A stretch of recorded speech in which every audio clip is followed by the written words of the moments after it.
Jayco Herald Sun Tour, Stage 4, last 15Ks. Let's check it out, alright? So we've got Chris Froome and Joe Cooper up the road. Now, Chris is sitting on here because with the general classification, they want to keep Skyrider Peter in a yellow jersey. And this breakaway just sort of happened. Chris was going for the KOM points, and then Joe came across and went over him. So Chris followed. So he's not pulling the turn here. So these two riders are a good physiological example of, look at the cadence. The high cadence, spinning, spinning, spinning, spinning, spinning. If you grind in 2016, you get dropped. Like, there's no way you can sit on the front of the bunch and be grinding. You're just gonna get, look at these cunts behind, just smashing it. Look at this strung out. Look at the faces, mate. Look at that UHC right on the front. Big cap, big power. Big, look at that cadence. Like a washing machine, mate. Like a fucking washing machine. And these motherfuckers up the front are burning a shit ton of glycogen right now. Look at that face. That's a glycogen burning face. Everyone on the front, whoever's in the front is burning the most glycogen. Whoever's at the backs, look at them coasting. Look at them coasting. That's the look at them coasting. You know what I mean? This dude in the front's probably doing 450 watts or something, just stringing it out. And then dudes behind are sitting on 200 watts, 220, 300 watts. Just that's the aero effect. Now that the climb kicks up, you got to put more effort in, but still, he swings off. Got another rod in front. Look at that. That's got to be over 500 watts. Stringing it out, just stringing it out, trying to get those boys back. And got the drag pack riders up front there. And look at the cadence. Everyone's got fucking cadence. Where's the grinders, man? Where's all these 1990s riders? I'm going to grind. No. You grind, you get dropped. You get dropped in 2016. Look at that. Look at the cadence, man. Every motherfucker is spinning. Look at the Sky Riders, man. Washing machine. And everyone's just pedaling the same now, aren't they? Everyone's got power. Here we go. Started the climb. Chris looks back, says, got any cars, bro? And Joe's like, fuck, cunt. Just dragged you around the last 20 minutes, now you're going to drop me. Look at the cadence. Look at the cadence. Look at that. So Joe's still fighting. He's still trying to get the wheel, trying to hold the wheel. It's good focus there. He's still fighting. He's not giving up yet. He's still fighting, but it is for naught because we know Chris Froome has more glycogen now. Chris Froome's got more mitochondrial biogenesis right now. His mitochondria is just more efficient. It's more carbs. There's more carbs in Chris Froome's system right now than probably anyone else in the bunch. Look at that cadence. Now the watts are coming out. He's probably sitting on, I reckon, 520 watts right now. 520 watts. I would say at least 520 based on the Strava data that's posted that day. At least 520 watts right now. Who's coming across? He looks like Damon Howson. His cadence looks pretty good. He's coming across. Another good climber. Under 23 world TT champ. Out the saddle. He's going for it. He's going for it. It's pretty stable position on the bike. Good focus. Chris Froome spitting. Giving the ants a bit of hydration. Look at that cadence.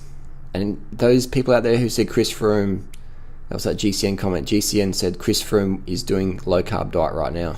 He's no. I'll put, like I said, $1 gazillion. I'll put the Australian Reserve Bank on the fact that Chris Froome right now is one carbed up motherfucker. And he's doing 500 plus watts. Because I know if Damon Howson's chasing, Howson's probably doing 450 watts right now. And he's trying to get across there. And there's Cooper there. Cooper's bonking. Cooper right now is probably doing, what do you reckon? Howson's doing probably 450, 420. Cooper's probably doing 350, 320 watts right there. And he's going backwards. So these fuckers are hitting it. Look at Froome. Look at him. Like a praying mantis on a washing machine. Washing machine cycle. Sticks a tongue out like a blue tongue lizard. Look at it. Getting that Pinarello. Cadence. Look at that cadence, mate. He's dropping that heel like Wiggins. Just spinning the fuck out of it. Looks like he's going nowhere, but he's just... It's like he's so far ahead of the peloton. It's like there's only one race going. Howson. Howson's... he's grinding a bit there. That's... I would say... Someone of Howson's pedigree, the TT champ, I would say that... What's that gear selection going on there? I'm not sure what's going on there. I would say sit in the saddle and spin it, because that's his strength. That's a pretty lock and climb. I've never done this climb before. What do you think of it? Is it hard? How do you compare it to Norton Summit? What's the deal? I've never done Norton after the seat. Looks pretty cool. If I lived in Melbourne, I'd live near the base of this motherfucker. After the seat. Oh, Howson's cadence probably a bit low there. Here we go, picking up again. This dude can put out some big watts, mate. He can put out some big watts. He's lean. He's leaner than Chris Froome right now. I've ridden with them both, and I'd say Howson's leaner than Chris Froome. And flying up the climb here. And this is where you really just got to focus, eliminate self-doubt, and just lock it down, and meditate. And meditation is the ability to focus with the absence of thought. So not thinking about the pain, just thinking of just putting the washing machine cadence. So you're putting the watts out, you just focus on wattage. And Chris Froome's bending down, checking his watts all the time, checking his feet, make sure his feet are still on his bike, checking the pedals are still on there. And he's just banging it out, man. Just banging it out. Look at that, everyone's strung out behind. And meanwhile, there's a whole peloton behind these guys. There's only, I think, 35 guys in the break, and then behind that is a whole peloton. So these guys are the front runners. It's a pretty good ride for Howson, a bit of a breakthrough ride. But that cadence, though, I don't know, I reckon Howson could get more watts if that cadence was more over 90. That's pretty low, it's more like 70. Here we go, spins it up a bit more. Did someone forget to put a 28 cassette in the back? I don't know. Has he got a 28 in the back? I'm not sure what's going on there. Look at that. For his arms, take my hands off the bars, guys. Just taking my hands off the bars. Yeah. Listen to breakaway. Take your hands off the bars. Just go up the hill. 7 watts per kilo. Just easy. Taking the hands off the bars. Doing it easy. 21 seconds into him. Putting 21 seconds. This is pretty amazing. Alson's doing good, isn't he? He's not too far back here. There. Look at that. Look at that. You can smell it. You can smell the washing detergent on that Sky jersey. The washing machine effect. We've got someone coming across here. Who is that rider? Who is that? A bit of a jerky style, but putting out some watt bombs. Oh, cutting that corner. Race lining it. That's a good thing about the closed road. You can definitely race line it. Chris Froome checking back there. I reckon in future the pro riders are going to have mirrors on their bike. They're going to have mirrors because every time you look back, you close your breathing cycle. You increase your carbon dioxide percent in your blood, just a fraction. Look at that. So when he looks back, you look back for maybe 2 seconds, and that slows your oxygen intake down because you sort of shut in your throat. He's got a big gap. If Chris Froome had one of those little handlebar mirrors that I use, wouldn't have to look back, mate. Just look in the mirror. So I reckon that's doing my prediction, mate. The pro riders are gonna have fucking mirrors on their bikes soon, but they won't now because there's too many old school fucks saying, "Oh, don't put a mirror on your bike." But it makes fucking sense. You can breathe better if you've got a mirror. You have to fucking look back all the time. Howson's cadence, I don't know, man. I reckon he could go quicker with the spinning. That UHC, when the fuck did he come from? So he got towed up in a motorbike or something. He came up pretty quick, didn't he? It was a good effort. Good ride, mate. So if this was in South Australia, I'd have koalas running across the road. Look at that cadence. Look at that motherfucking cadence. That's what I want to see Howson do. Howson could get better potential on his watts, I reckon, if he had the cadence up. That's better. There you guys. Listen. Jonathan Clark, that's who we got. That's good cadence. He's in a bit of a TT position now. TT mentality, just holding on that wheel. It's a good ride. I'm not sure why Howson's cadence dropped there. Was he running out of gears? What was going on? Everyone's just strung out. See Froome's cadence, man. This motherfucker OCD. Look at that big cassette he's running. Froome's always got the cadence, man. It's like his passport when he travels. He's always got it with him. He just packs cadence, and he packs his passport. Packs his bike, packs his cadence, packs his power meter, packs his Kenyan rice, and he's on the road, mate. Bringing cadence with you. Cadence gains. Yep, just checking the stem bolts are still tightened up. And breathing a bit, sweating a bit. He's putting it in there. He's not a hell of a lot of exertion on the face. Not as much as Howson's putting on. That cadence there from Clark. It's a good ride by this guy. Those guys would be pretty happy. You'd be pretty stoked, wouldn't you, to be in an Australian field chasing Chris Froome on a penultimate climb down under. It's pretty good feeling, wouldn't it? TV cameras on you. That heel dropping of Froome. Do you reckon his seat's too low? I reckon it's pretty good, but just that scraping of the mud off the shoes. Asymmetric chain rings. People ask me what my thoughts are. I think they've got some validity. As a pro mechanic myself, I probably wouldn't run them because apparently you get a lot of chain drop. But I might run just an inner ring. Froome does it easy. Look at that face. Pretty casual. Yep. Just banged it out, boys. Where you been? Look at that. It's not even really doing it pretty easy. It's a warm-up ride. Someone also mentioned that Chris Froome hadn't trained for 5 months or something like this. The rumours out there I read on the internet. Chris Froome doesn't eat carbohydrate. Howson crossed the line. Good. Well, Howson wasn't too far behind. That was a fucking good effort. Chris Froome hasn't trained for 5 months. Chris Froome doesn't eat carbohydrate. Just the rumours you're fucking reading on the internet. Fucking trippers. Wow, it was a pretty close finish at the end. But that wasn't a very long climb, was it? But it was pretty split up. Everyone's fucking sweating. If you're not sweating, you're not pushing.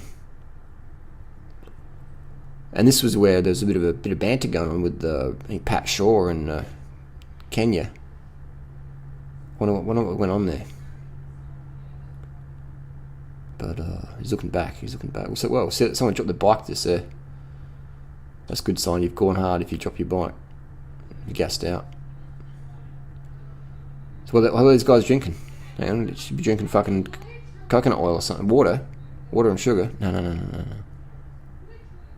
What's going on here? What's going on here? That's Pat Shaw. And a little bit of banter going. What went on there? They cut. Oh, come on, guys. If you know the full story, maybe even Pat could chime in. What happened there? What was the banter going on there? I was curious what that was going on there. Let's check it out. Physiology here. Cadence. Dragging those heels. Scraping them off the shoes. Victory salute. Well ridden. Some people tan up. Look at how tan Pete is. But Chris Froome almost like he never gets a tan. There's different genetics there. Different genetics. But that was good, wasn't it? It's, the Sun Tour. Good race at the time of year. Just after Down Under. I reckon they should do it in Adelaide. So there you go, Sun Tour. Excuse my tiredness. What do you think of that?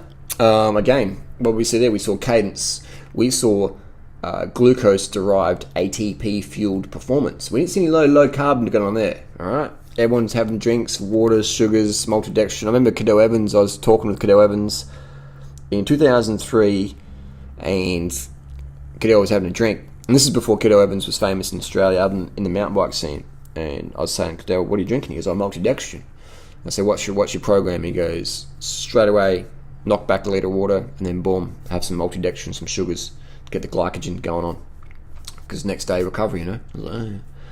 And then it's as simple as that. It's water, sugar, and sleep. They're the three things, the most important things, all right, that you can do as a human and also as a cyclist or a runner. Anyone, if you're a parent even, you need your sleep, your water, your sugar. You don't have those three things or less of one, game over. Remember Paris-Nice 2009 stage, was it stage 5 or 6, when Contador forgot to have enough carbs? Let's have a look at what happened to Contador when he was riding carb depleted. Alright? Let the comments flow down below. Watch this. And we have the Paris-Nice. Contador in the yellow there, he was in the breakaway, he's in the leader's jersey, up the road, looking to win it, looking to thrash and smash every motherfucking cunt in the race that day. But he failed to take enough glucose, enough sugars, enough fructose, and he's running low in muscle glycogen. So he's bonking. It's what we call, in cycling, we call it bonking. In running, we call it hitting the wall. So when your muscle glycogen is just going very, very sparse. And look at that, he just can't even hold a wheel. The world's best climber on the day cannot even hold a wheel up a hill. Punters, professional riders who Contador makes them look like punters, they're making him look like punters. Sanchez off the front, probably sitting on 450 watts there, and Contador just going backwards. Can't even fucking hold the wheel. Getting dropped. So that is the importance of eating enough and drinking enough. Eat enough carbs if you want to be at the front of the race in life or on race day. Life's a race, man. You better be carving the fuck up. Otherwise, you're going to get dropped. Otherwise, compared to what you would do. There you go. Leon Sanchez carved the fuck up that day. Crossed the line and won Paris-Nice, I'm pretty sure. Contador, look at that. Still dropped in no man's land. Not enough carbs. Obviously, Contador's learned his lesson since then. And so have a lot of professional riders. But some still don't learn.